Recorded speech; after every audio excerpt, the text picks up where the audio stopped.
And for some of you, ito parang kinikilig kayo mga kapiksi. Parang January pa lang, Valentine's Day na agad kayo, Pisces. Nararamdaman natin dito yung kilig factor, especially pagdating sa love life, guys. Meron din ditong energy ng fire sign, Aries, Leo, Sagittarius, at saka yung nabanggit ko kanina is water sign, Cancer, Pisces, Scorpio. So, pwedeng mga ganong zodiac sign yung nagpapakilig sa inyo mga kapiksi. Pero parang you will receive a lot of love, attention, affection.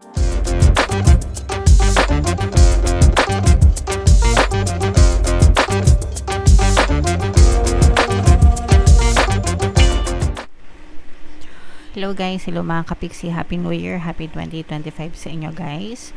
Ang pamagat ng episode natin for tonight is monthly horoscope para ngayong January 2025 para sa Pisces, Sun, Moon, Rising, Sign, and Venus. Sa dulo ng video guys, magkakaroon tayo ng yes or no pick a card reading. Ito yung deck na gagamitin natin. Pwede kayo magtanong ng isang tanong answerable by yes or no. Tapos titingnan natin yung sagot ng tarot sa inyo. So, sa dulo ng video yan guys. Kaya make sure na tapusin nyo yung video hanggang sa dulo. So, unahin natin tong deck na to mga kapiksi. Tingnan natin yung mga mensahe sa inyo ng inyong mga gabay ngayong January 2025. Okay. So, first, this is a very nice message para sa inyo. For some of you mga kapiksi, ina-advise kayo na i-reconsider nyo yung mga past opportunities na dumating sa inyo, mga in-introduce sa inyo ng 2024, yung mga hindi nyo nagawa, kumbaga. Okay? Ngayong 2024, subukan nyong i-reconsider sa 2025, ngayong January, kung gusto nyo pa ba talagang gawin yon or i-push yun, or kung may pagkakataon pa ba na balikan yon, kasi baka na-miss nyo yung mga magagandang benefits ng 2024, and baka this time ngayong 2025 baka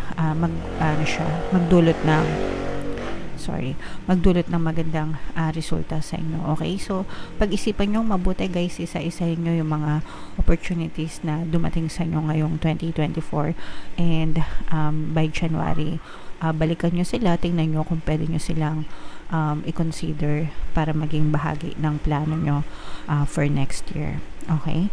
Matuto din kayong mag-compromise mga kapiksi. Ibig sabihin nito, pumagitna no, sa lahat ng pagkakataon. Huwag tayo maging judgmental. Kailangan marunong tayong makinig, and kailangan marunong din tayong magsalita kapag kinakailangan. Timbangin muna yung mga bagay-bagay, yung mga sitwasyon bago kayo magdesisyon mga kapiksi. And of course guys, pagdating naman sa mga positibong resulta, kailangan lang talaga na marunong tayong magtiwala, no? Trust the universe, trust the divine, and trust the process, and you have to trust yourself as well, na lahat ng ginusto mo, lahat ng hilingin mo is maaari namang ipagkaloob sa iyo, basta marunong ka lang magtiyaga, magantay, and dadating din yan, and ibibigay din yan sa inyo mga kapiksi. Alright? So, comment down below if feeling nyo naka-resonate kayo dyan sa mga mensahe na yan. Shuffle natin to guys. Tingnan natin yung ganap sa inyo ngayong January. Habang sinashuffle ko to, panoorin nyo muna yung video natin regarding sa ating paano mag-manifest ng abundance video course. Kapiksi, sawa ka na ba sa mga struggles at hirap sa buhay mo? Masipag ka ba at masikap sa buhay ngunit hindi ka pa rin umaasenso? Ilang beses ka na bang nag-attempt mag-negosyo at mag-invest pero palagi ka pa rin nalulugi? Sa pagkakataon na ito ay maaaring may subconscious beliefs ka na nagiging balakid sa iyong pag-unlad at pagyaman. Introducing, paano mag-manifest ng abundance video course. Dito ay matututunan mo ma-overcome ang mga balakid mo para tuluyan ka ng umunlad, umasenso, sumagana, maging matagumpay, successful at maswerte sa iyong kabuhayan, pera, trabaho, negosyo, salapi at kaperahan ng bonggang-bongga. Dali, mag-send na ng email sa pinoypixie@gmail.com at simulan na ang iyong pagyaman ngayon. Alright, so sa lahat ng gusto mag-avail ng course guys, yung promo natin ngayong December, una magbibigay tayo ng 15% discount. Pangalawa, magbibigay din tayo ng free 3-in-1 pampaswerte sa subliminal guys, pampaswerte sa buhay, sa pera, at saka sa love life. So avail nyo na guys, sobrang ganda. And meron din tayong bagong course mga kapiksi, paano mawala ang third party at magkaroon ng harmonious na relationship para mawala yung kabit ng mga jowa nyo guys. 20% discount naman yan until December 31, kaya mag-avail na kayo guys. So, Pisces, kayo ay represent ng Queen of Cups sa ating spread. Dito, this is both negative and positive, pero this is more on positive mga kapiksi. No? Kasi, for some of you guys, you may be facing some kind of competition, pero competition is part of our society mga kapiksi. No? Think of it na, di ba pagka, kunwari estudyante kayo, nasa classroom kayo, nung mga nag-aaral pa kayo, pag alam nyo yung sagot, di ba? Paunahan kayo ng mga kaklase nyo, magtaas ng kamay, ma'am, sir, yan, sasagot kayo. So, para matawag kayo. So, yun yung, doon pa lang nagdi-display na yung competition mga kapiksi. Pero, itong competition na to guys, this will bring out the best in you, at saka dahil dito sa competition na haharapin nyo, parang mas lalong mahahasa yung isip nyo mga kapiksi, at saka yung creativity nyo. Kung kayo ay nasa negosyo, magiging makakatulong ito sa inyo mga kapiksi, no? Kumaga parang mapipiga yung isip nyo, yung creativity nyo, kung paano pa pwedeng mas umangat kayo kaysa dun sa mga competitors nyo, magkaroon kayo ng edge sa market, ganyan. O kaya naman para mas gumanda yung sales nyo, yung takbo ng negosyo nyo. Ganun din sa trabaho mga kapiksi, kung meron kayong mga competitors sa trabaho, parang mas mahasa yung isip mo para mas gumaling ka pa sa pag-perform, and parang mas mag-level up ka pa. So, itong competition na to guys, it will bring out the best in you. So, in return, ikaw rin yung magbe-benefit dito sa competition na to. Just make sure lang guys na tuwing may mga competition, kahit anong klase pa yan, whether sa school pa yan, sa negosyo, sa trabaho, make sure na it always brings out the best in you. Huwag kayong manghahatak ng ibang tao pababa. Okay?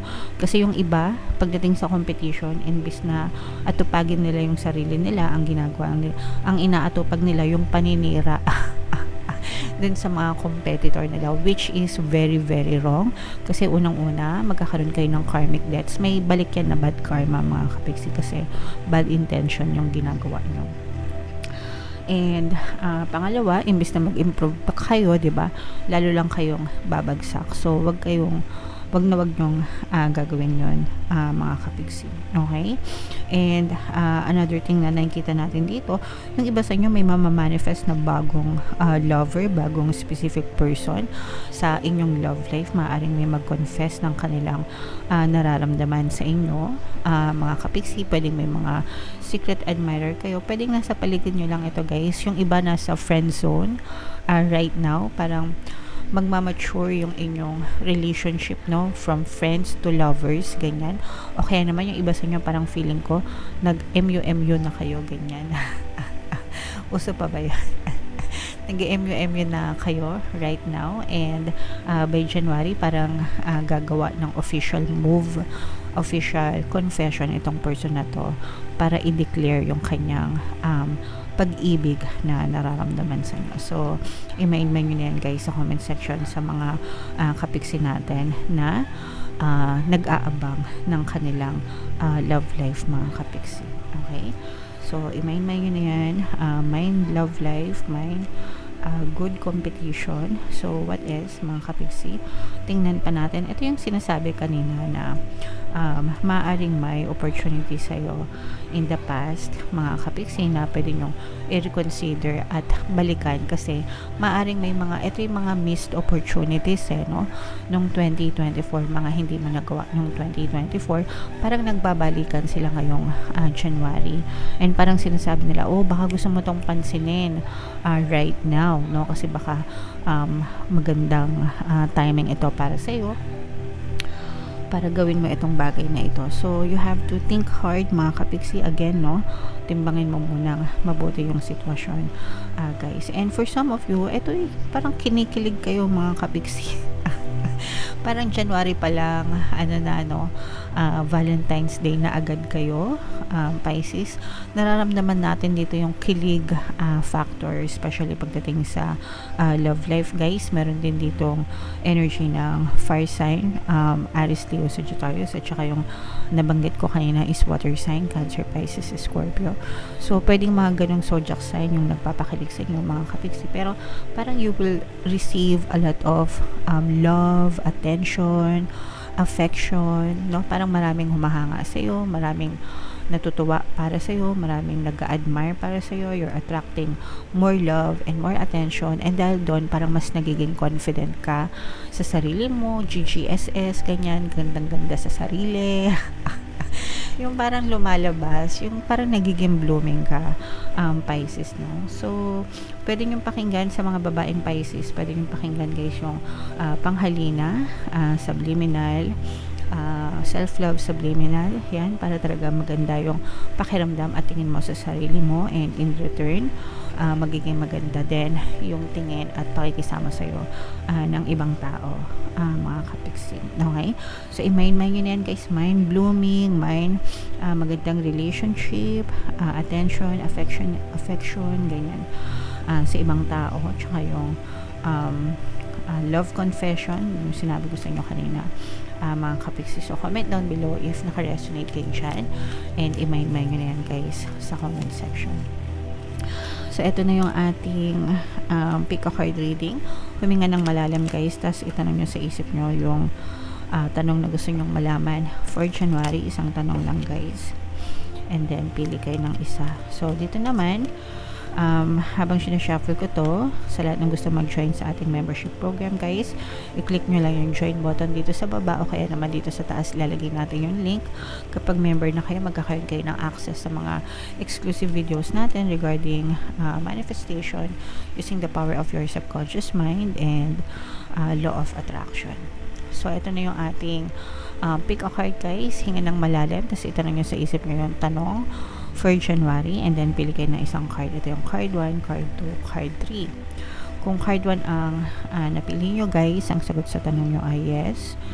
Kung card 2 naman, ang sagot sa tanong nyo ay yes. And kung card 3 naman, ang sagot sa tanong nyo ay yes. So, congratulations, Pisces, kasi puro yes naman yung lumabas sa inyo.